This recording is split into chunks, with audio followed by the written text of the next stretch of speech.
విరుగుడు. ఆ రాజు సంతోషంగా ఉండేవాడు. జీవితం నిజంగా బాగుంది. ఖజానా నిండా సంపదతో నిండిపోయింది. మంత్రులు తెలివైనవారు మరియు సమర్థులు, మరియు పొరుగు రాజ్యాలతో ఎలాంటి గొడవలు లేవు. కాబట్టి రాజు జీవితంలోని అన్ని మంచి విషయాలను ఆస్వాదించేవాడు, మరియు దాదాపు ప్రతి రాత్రి విపరీతమైన విందులు జరిగేవి. ఆ సమయంలో అద్భుతమైన ఆహార పదార్థాల బరువుతో బల్లలు వంగిపోయేవి. కాని అయ్యో, అతిగా రుచికరమైన ఆహారం తినడం వల్ల రాజు బరువు పెరగడం ప్రారంభించాడు. ఆపై మరింత బరువు పెరిగాడు. చివరికి అతను నడవడానికి కూడా చాలా లావుగా మారిపోయాడు, మరియు ఆ లావుగా ఉన్న రాజును మోయడానికి ఒక ప్రత్యేక బండిని నిర్మించవలసి వచ్చింది. అందరిలోకెల్లా తాను ఇంత లావుగా ఉన్నందుకు రాజు చాలా కలత చెందాడు మరియు కోపగించుకున్నాడు. కాబట్టి అతని గౌరవనీయ ప్రభువుకు చికిత్స చేయడానికి రాజ్యం నలుమూలల నుండి వైద్యులు వచ్చారు. కాని వారు ఏమి ప్రయత్నించినా రాజు మాత్రం అంతే లావుగా ఉండిపోయాడు. చివరికి తన బరువును సాధారణ స్థితికి తీసుకురాగలిగిన వ్యక్తికి తన రాజ్యంలో సగం ఇస్తానని రాజు ప్రకటించాడు. అటువంటి ప్రకటన మోసగాళ్ల గుంపును తీసుకువస్తుందని గ్రహించిన తెలివైన మంత్రులు రాజు బరువును తగ్గించడానికి ప్రయత్నించి విఫలమైన వారికి తలలు నరకబడతాయని తెలివిగా చేర్చారు. సహజంగానే ఎవ్వరూ తల నరికించుకునే అవకాశంపై ఆసక్తి చూపలేదు. కాబట్టి బహుమతి గెలవడానికి ప్రయత్నించడానికి ఒక్క వ్యక్తి కూడా ముందుకు రాకుండా నెలలు గడిచిపోయాయి. అప్పుడు రాజు ఆశ వదులుకుంటున్న సమయంలో ఒక సాధువు ఆస్థానానికి వచ్చి తాను రాజును నయం చేయగలనని ప్రకటించాడు.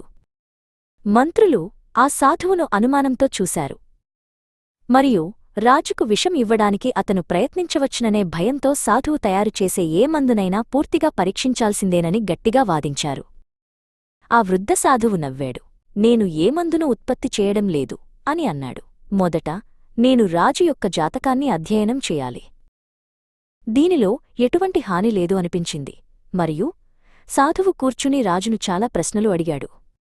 ఆ తరువాత కొంతసేపు మౌనంగా ధ్యానంలో కూర్చున్నాడు. తరువాత ఆ సాధువు రాజువైపు తిరిగి విచారంగా ఇలా ప్రకటించాడు. క్షమించండి, కాని మీరు కేవలం 30 రోజులు మాత్రమే జీవిస్తారని నేను భయపడుతున్నాను. దీనికి అందరూ ఆశ్చర్యపోయారు. అర్థంలేని మాట, రాజు అదృష్టజాతకంలో జన్మించారు అని మంత్రులు ఏకతాటిపై అరిచారు. అరుపులను ఆపడానికి సాధువు తన చేతులు పైకెత్తాడు. నేను చెప్పినది నిజం అని అతను గంభీరంగా అన్నాడు. మీరు నమ్మకపోతే నన్ను 30 రోజులు ఖైదు చేయండి, అప్పుడు నిజం తెలుస్తుంది. అందువలన సాధువును ఖైదు చేశారు. మొదట్లో రాజు సాధువు యొక్క అంచనాను చూసి నవ్వాడు, కాని అది నిజం.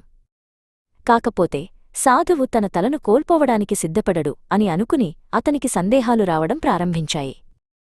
ఆ రోజునుండి రాజుకు ఆకలి తగ్గింది, మరియు తాను త్వరలో చనిపోతానేమో అని ఆశ్చర్యపోతూ తన గదిలో అంతులేని గంటలు అటూ ఇటూ తిరిగాడు.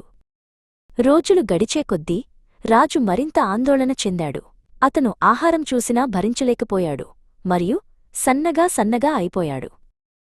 చివరికి 30 రోజులు ముగిశాయి, మరియు రాజు ఇంకా సజీవంగా ఉన్నాడు.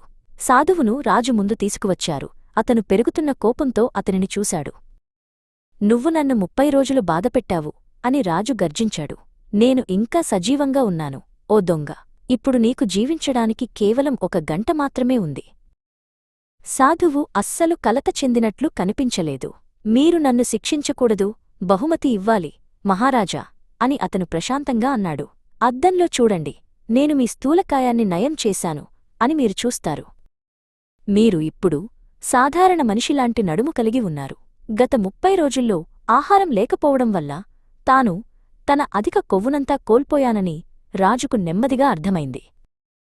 నిజంగా ఇది చాలా కఠినమైన చికిత్స అని రాజు ఒప్పుకున్నాడు. ఆపై నవ్వుతూ ఇలా అన్నాడు, అయినప్పటికీ నీకు మంచి బహుమతి ఇవ్వాలి. వద్దు మహారాజా, సాధువు బదులిచ్చాడు. నాకు ఎలాంటి బహుమతి అక్కర్లేదు. మీ రాజ్యాన్ని తెలివిగా మరియు న్యాయంగా పాలించండి. ఆపై నవ్వుతూ ఇలా అన్నాడు, భవిష్యత్తులో గుర్తుంచుకోండి, మీరు జీవించడానికి తినాలి, తినడానికి జీవించకూడదు. నీతి, జీవించడానికి తినండి, తినడానికి జీవించవద్దు.